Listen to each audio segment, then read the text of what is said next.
Hello friends, स्वागत है आप सभी का रैंकर्स कैरियर पॉइंट में। मैं हूं रवि। आज से हम लोग एक नए सब्जेक्ट का आगाज़ कर रहे हैं फ़िलहाल अपने चैनल पर, और वो है एनालॉग इलेक्ट्रॉनिक्स। बहुत ही डिमांड्स के बाद बच्चों की काफ़ी डिमांड थी कि सर एनालॉग भी पढ़ाया जाए। कुछ बच्चों को काफ़ी ज़्यादा फ़िलहाल एनालॉग में दिक्कत होता है, तो हमने सोचा अभी फ़िलहाल खाली टाइम है, लॉकडाउन का समय है, तो साथ ही साथ जो है वक्त इसमें भी निकालते हैं और इसको भी कुछ वक्त देते हैं। धीरे धीरे सारे सब्जेक्ट पढ़ते चलते हैं। तो आज से हम लोग जो है फ़िलहाल एनालॉग की भी बात करेंगे, एनालॉग इलेक्ट्रॉनिक्स के बारे में भी पढ़ेंगे। तो चलिए स्टार्ट करते हैं और देखते हैं क्या हमें नया कुछ सीखने को है एनालॉग में। फ़िलहाल हम लोग बात कर रहे हैं एनालॉग इलेक्ट्रॉनिक्स की, और इलेक्ट्रॉनिक्स की हम लोग बात कर रहे हैं तो बहुत बेसिक सी बात है।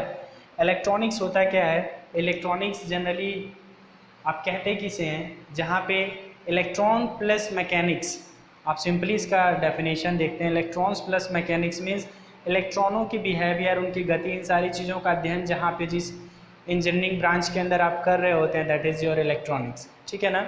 इलेक्ट्रॉन्स के कम्प्लीटली बिहेवियर के बारे में हम लोग स्टडी करते हैं इलेक्ट्रॉनिक्स के अंतर्गत। तो हम लोग एनालॉग इलेक्ट्रॉनिक्स की बात कर रहे हैं। एनालॉग क्या होता है, एनालॉग का मतलब क्या है, ये भी आपको बहुत अच्छे से क्लियर होगा, बहुत अच्छे से पता होगा।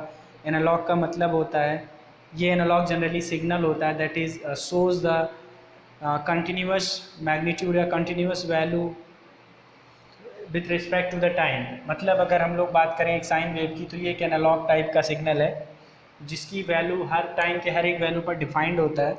तो बहुत सारे तरीके से हम लोग इन सारी चीज़ों को डिफाइन करते हैं। खैर, हम लोग अपने मेन मुद्दे पे आते हैं। एनालॉग इलेक्ट्रॉनिक्स में पढ़ना क्या क्या है, तो सबसे पहले हम लोग एकदम बेसिक से स्टार्ट करेंगे। पढ़ना बहुत कुछ है, बेसिक से स्टार्ट करेंगे। सेमीकंडक्टर फिजिक्स से स्टार्टिंग होगी, लेकिन उससे पहले हम एटॉमिक स्ट्रक्चर के बारे में ज़रा सा देखेंगे।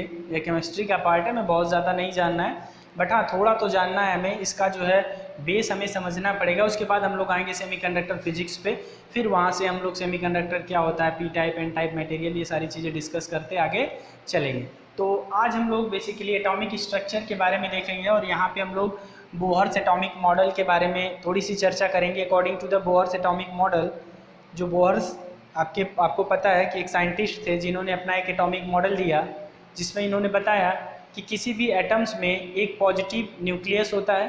किसी भी एटम में एक पॉजिटिव न्यूक्लियस होता है जिसमें न्यूट्रॉन और प्रोटॉन होते हैं, और इसके चारों तरफ क्या होता है, इसके चारों तरफ सेल्स होते हैं जिसमें इलेक्ट्रॉन्स क्या कर रहे होते हैं, गति कर रहे होते हैं, रिवॉल्व कर रहे होते हैं।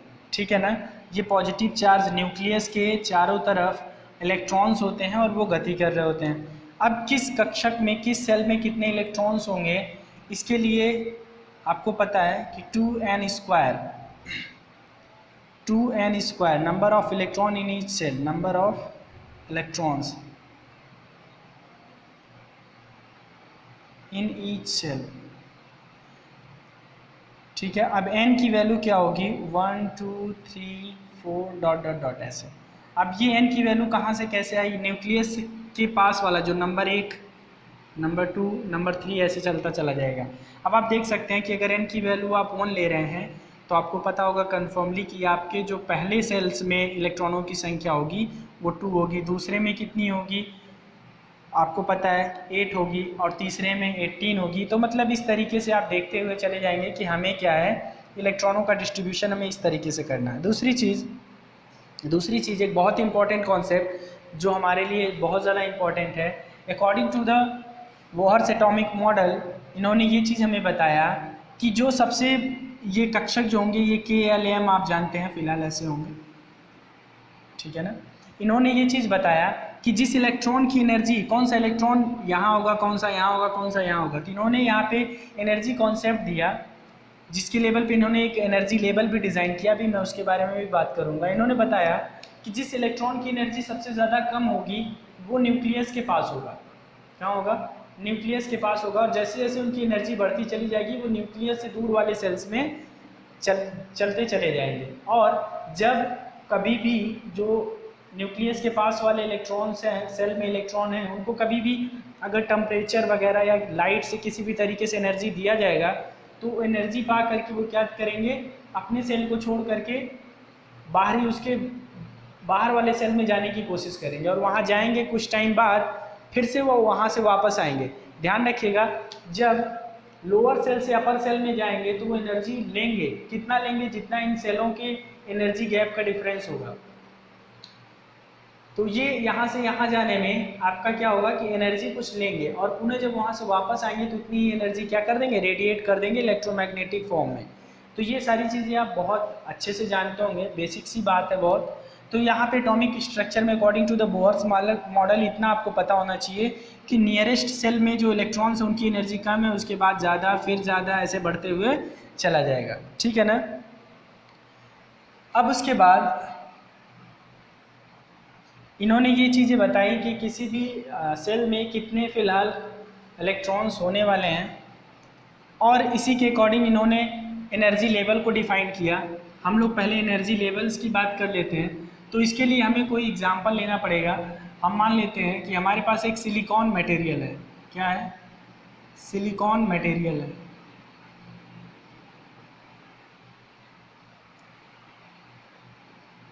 SI, जिसका जो एटॉमिक नंबर होता है वो कितना होता है? 14। ठीक है। अब एक चीज़ ध्यान दीजिएगा, एक बात मैं यहाँ पे आपको नहीं बताया, वो भी बता देता हूँ, अभी आगे बताता है कि जो आउटर मोस्ट ऑर्बिट्स होगा, जो सबसे बाहरी सेल होगा इसका, जो सबसे बाहरी कक्षक होगा किसी भी एटम का, उसमें जो इलेक्ट्रॉन्स होंगे दैट इज बैलेंस इलेक्ट्रॉन। क्या होंगे? Balance electron. कोई भी एटम अपने आउटर मोस्ट सेल को कंप्लीटली बैलेंस अपने आप को करने के लिए मिनिमम 8 इलेक्ट्रॉन्स उसे रिक्वायर्ड होता है। अगर उतने इलेक्ट्रॉन हैं तो वो कंप्लीटली बैलेंस है, अदरवाइज नहीं है तो जितने भी इलेक्ट्रॉन होंगे वो कोशिश करेंगे कि उन्हें उतने इलेक्ट्रॉन मिल जाए जितने की कमी है, और वो अपने आप को बैलेंस कर लें फिलहाल। और आउटर मोस्ट ऑर्बिट्स को आप ध्यान दीजिएगा कि उसमें जो भी इलेक्ट्रॉन्स होंगे उनको हम लोग क्या बोलने वाले हैं? बैलेंस इलेक्ट्रॉन बोलने वाले हैं। तो इस बात को आप ध्यान दीजिएगा।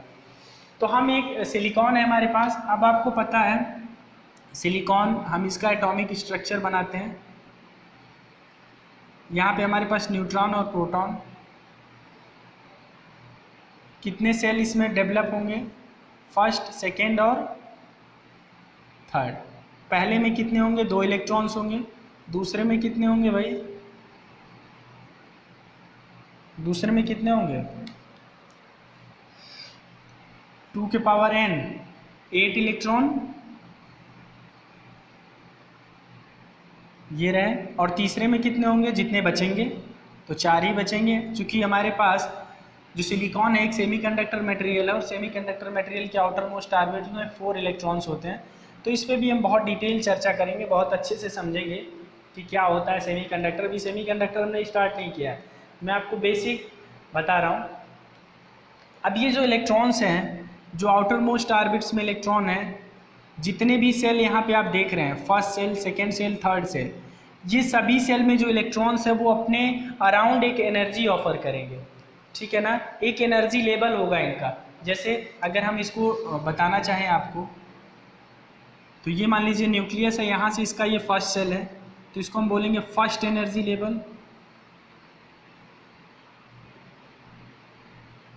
फिर ये second energy level, easy level. फिर ये आपका थर्ड, इजी लेवल। ठीक है ना। ये थर्ड एनर्जी लेवल। जब भी कोई इलेक्ट्रॉन्स जो होता है फर्स्ट एनर्जी लेवल से सेकेंड एनर्जी लेवल पे जाता है, तो ये एनर्जी गैप जो है इसके बराबर क्या करता है, वो एनर्जी को फिलहाल लेता है। उसको इतनी एनर्जी कहीं से मिलनी चाहिए, तब वो यहाँ फर्स्ट एनर्जी लेवल से सेकेंड एनर्जी लेवल पे जाएगा, और फिर वहाँ से रिटर्न आता है तो फिर उतना ही एनर्जी क्या कर देता है, वो रेडिएट कर देता है। तो ये तो हम जनरली एनर्जी लेवल के बारे में हमने बात कर लिया कि इस तरीके से एनर्जी लेवल को हम, चूँकि हम सिलिकॉन की बात कर रहे हैं तो सिलिकॉन का हमने बनाया है फर्स्ट, सेकेंड, थर्ड। ठीक है ना। इसमें आउटर मोस्ट ऑर्बिट्स में 3 सेल टोटल आप देख रहे हैं, तो आउटर मोस्ट ऑर्बिट्स तक हमने ये थर्ड एनर्जी लेवल बताया। और चौथा अगर हम बताना चाहें तो वो भी हम बता सकते हैं कि एक अलग बैंड क्रिएट होता है, दैट इज़ कंडक्शन बैंड के टर्म में, लेकिन उसकी अभी हमें यहाँ ज़रूरत नहीं है। अभी मैं बैंड आपको बहुत डिटेल में अच्छे से सारी चीज़ें बैंड के बारे में बताऊँगा। तो आई होप इतनी बात आपको समझ में आया होगा। अब देखिएगा सिलिकॉन मटेरियल्स में जो है 14 इलेक्ट्रॉन्स में 4 इलेक्ट्रॉन आउटर मोस्ट ऑर्बिट्स में। अब ये जो आउटर मोस्ट ऑर्बिट्स में 4 इलेक्ट्रॉन है, इन्हें हम बोलेंगे वैलेंस इलेक्ट्रॉन। क्या बोलेंगे? Balance electron. मीन्स इसके जो बैलेंसी है वो कितनी है? 4 है। ये इसके बैलेंस इलेक्ट्रॉन है, ठीक है ना। अब सबसे इम्पॉर्टेंट बात क्या होता है? सबसे इम्पॉर्टेंट बात क्या है कि जितना ज़्यादा इसके जो पास वाले फिलहाल इलेक्ट्रॉन्स होंगे उनकी एनर्जी उतना ही कम होगी। मतलब जो इसके न्यूक्लियस के पास वाले इलेक्ट्रॉन होंगे उन्हें इस ऑर्बिट से निकालने के लिए ज़्यादा एनर्जी की आवश्यकता होगी, क्योंकि वो पास है, उनकी एनर्जी सबसे कम है, तो उन्हें यहाँ से निकालने के लिए ज़्यादा एनर्जी की आवश्यकता होगी। और फिलहाल जो जितने दूर वाले ऑर्बिट्स हैं उसमें जो इलेक्ट्रॉन्स होंगे उनके पास एनर्जी काफ़ी ज़्यादा होगी। अगर उन्हें हम चाहते हैं कि वो अपना ऑर्बिट छोड़ दें, छोड़ करके वो बाहर निकलें, कंडक्शन करें मटेरियल में, तो फिलहाल फ्री करने के लिए उन्हें कम से कम एनर्जी देनी पड़ेगी। मतलब आउटर मोस्ट ऑर्बिट्स को फ्री करने के लिए, आउटर मोस्ट ऑर्बिट्स में उपस्थित इलेक्ट्रॉन को फ्री करने के लिए कम एनर्जी रिक्वायर्ड होता है, ठीक है ना। तो ये सारी बातें आप दिमाग पे अच्छे से बैठा लीजिएगा। अब यहाँ पे हम लोग बात करेंगे, अब यहाँ पे हम लोग बात करेंगे कि एक्चुअल में बैलेंस बैंड, बैंड होता क्या है।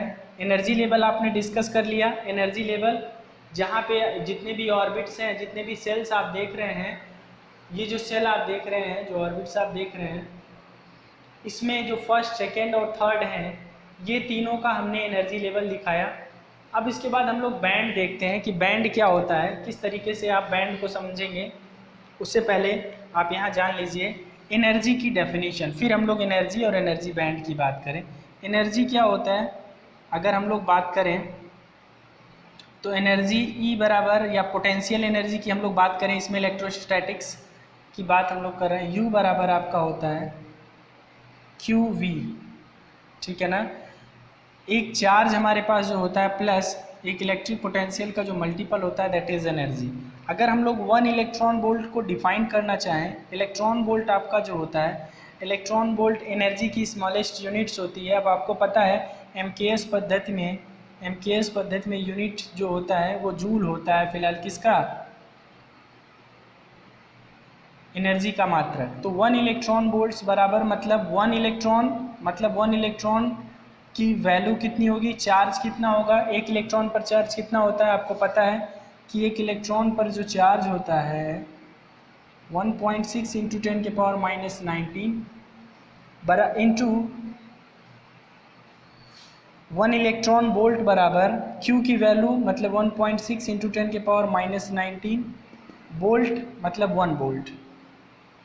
ये हमारा जो होता है एक इलेक्ट्रॉन वोल्ट को डिफाइन करता है। तो एक इलेक्ट्रॉन वोल्ट बराबर 1.6 इंटू 10 के पावर माइनस 19, इसको आप जूल कह सकते हैं।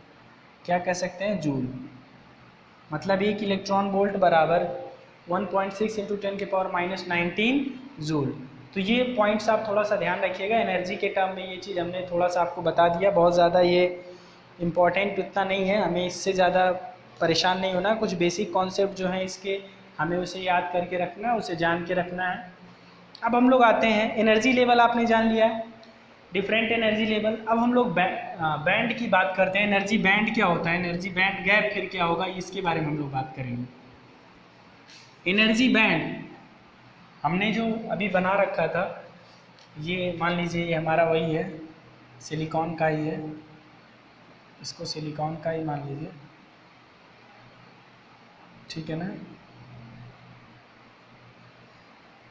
ये सिलिकॉन का ही मान लीजिए।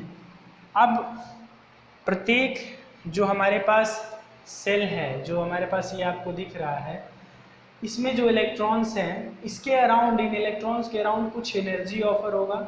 तो सॉलिड में जब हम लोग देखते हैं, जब भी हम सॉलिड की बात करते हैं, सॉलिड कंडक्टर्स हो सकता है, कुछ भी हो सकता है, सॉलिड की जब भी हम बात करते हैं तो उसमें प्रत्येक एटम्स के आउटर मोस्ट ऑर्बिट्स, जो ऑर्बिट्स होते हैं, जितने भी सेल्स होते हैं, उसमें जो इलेक्ट्रॉन्स होते हैं वो अपने अराउंड एनर्जी ऑफर करते हैं। और जो एनर्जी ऑफर करते हैं तो वो एक बैंड क्रिएट करता है, दैट इज़ एनर्जी बैंड, ठीक है ना। वही हमारा एनर्जी बैंड होता है। मीन्स अगर हम लोग सिलिकॉन के लिए एनर्जी बैंड बनाना चाहें तो देखिए, दिस इज़ योर फर्स्ट, मतलब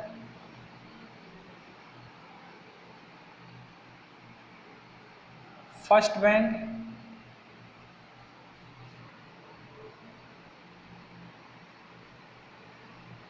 second band, that is third band. अब चूंकि जो थर्ड बैंड में इलेक्ट्रॉन्स हैं जो एनर्जी ऑफर कर रहे हैं दैट इज बैलेंस इलेक्ट्रॉन, तो इसलिए हम इसको बोलते हैं बैलेंस बैंड। क्या बोलते हैं? Balance band. Balance electron that is balance band, ठीक है ना। हम इसको क्या बोलेंगे? बैलेंस बैंड बोलेंगे इस कंप्लीट को। अब ध्यान दीजिएगा, यहीं से आपको कंडक्शन बैंड भी समझने की ज़रूरत होगी।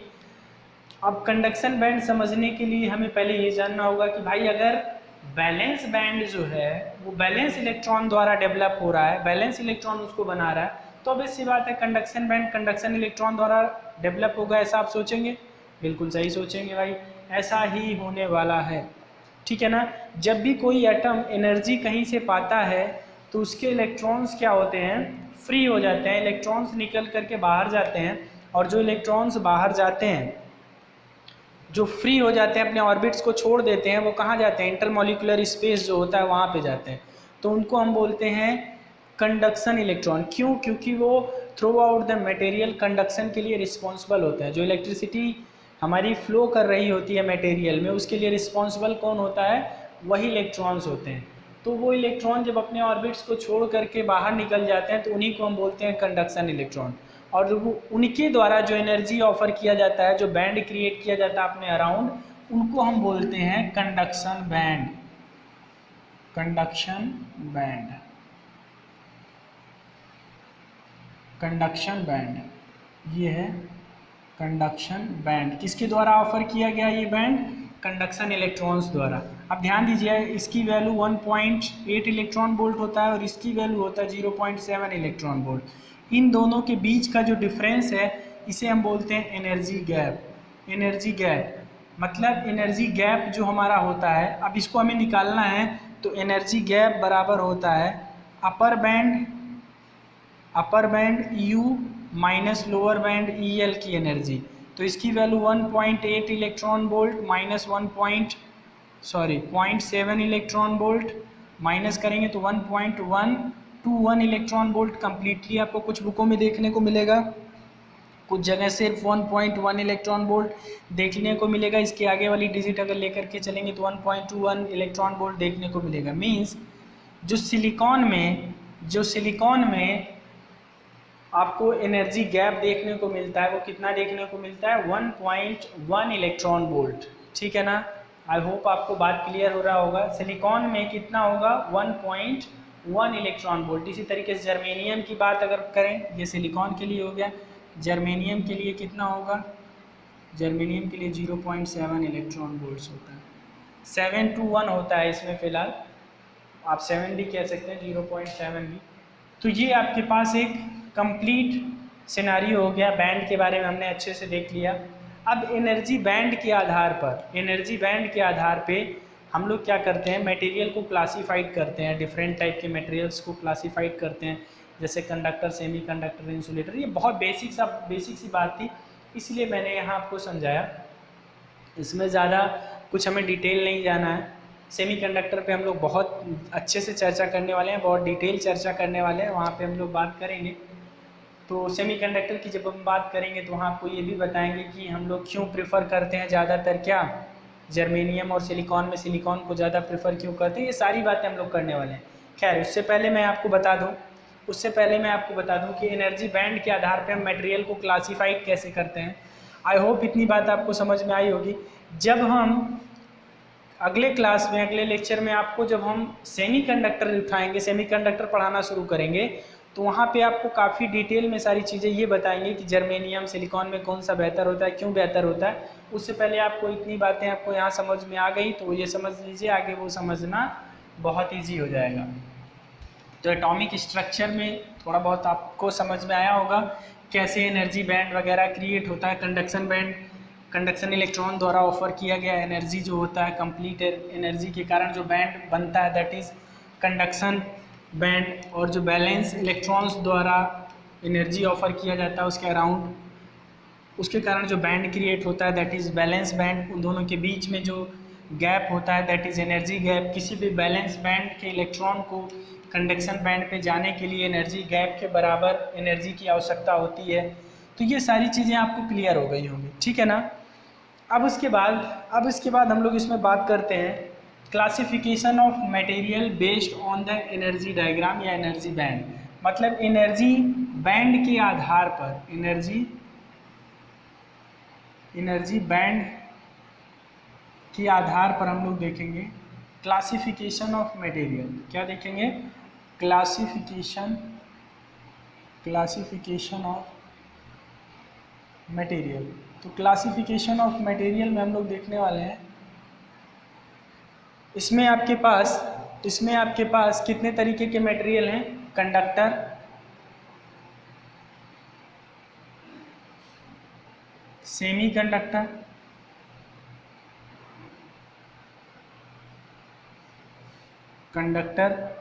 सेमी कंडक्टर, और तीसरा है आपका इंसुलेटर। क्या है?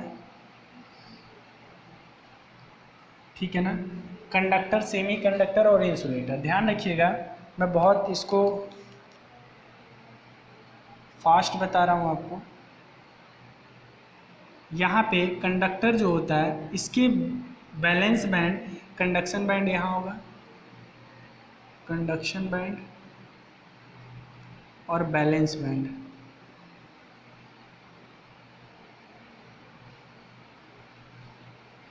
बैलेंस बैंड, इसके बीच में जो एनर्जी गैप होने वाला है वो क्या होने वाला है? ज़ीरो।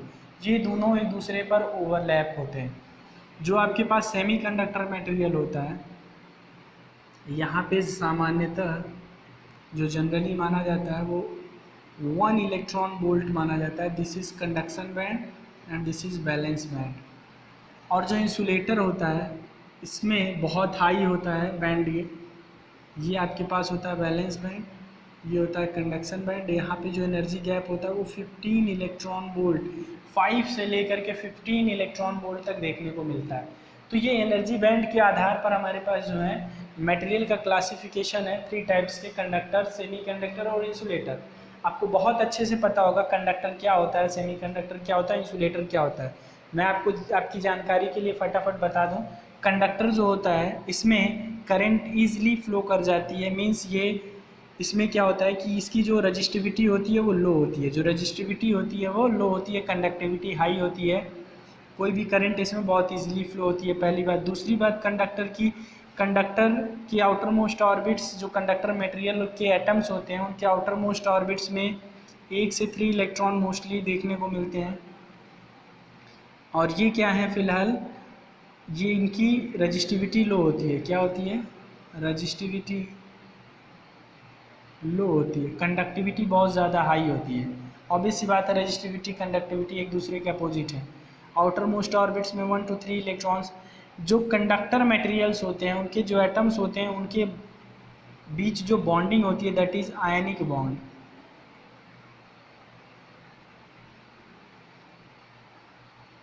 ठीक है, और इनका जो टेम्परेचर कोफिशिएंट होता है वो पॉजिटिव टेम्परेचर कोफिशिएंट होता है। मतलब अगर कंडक्टर्स के क्रॉस टेम्परेचर बढ़ाया जाए, तो उनका रेजिस्टेंस क्या होता है? उनका रेजिस्टेंस बढ़ जाता है। दैट्स वाई इनको हम बोलते हैं पॉजिटिव टेम्परेचर कोफिशिएंट। तो ये इतनी बातें आपको इसमें बेसिक सा है, बहुत ही इंपॉर्टेंट है, ये आपको ध्यान में रखना है कि कंडक्टर्स के अंदर क्या क्या स्पेसिफिकेशन होते हैं। सिमिलरली सेमीकंडक्टर का एग्जांपल है जर्मेनियम और सिलिकॉन, कार्बन, सेलेनियम, इसके हैं कॉपर, सिल्वर, एल्युमिनियम, गोल्ड, ये सारी चीज़ें आपको देखने को मिलेंगी।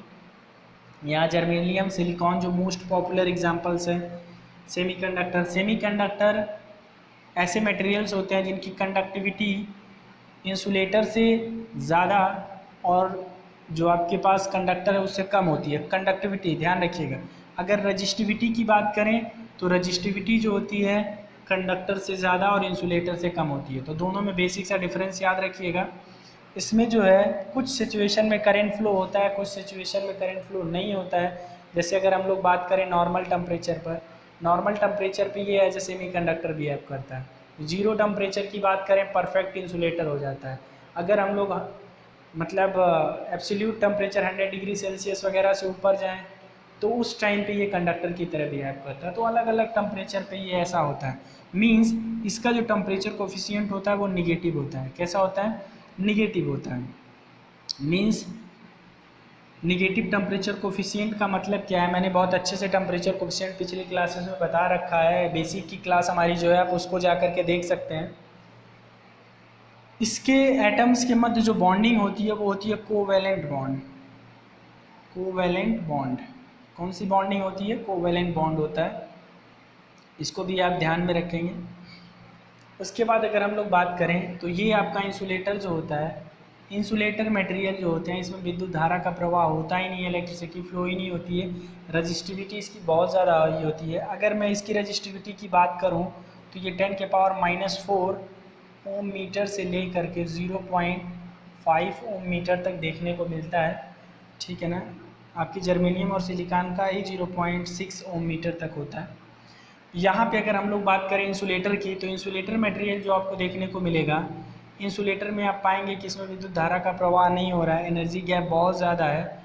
इसमें एक चीज़ यहाँ पे यहाँ मेटेलिक बॉन्ड होता है, मेटेलिक बॉन्ड होता है, और यहाँ होता है आपका आयनिक बॉन्ड, आयनिक बॉन्ड।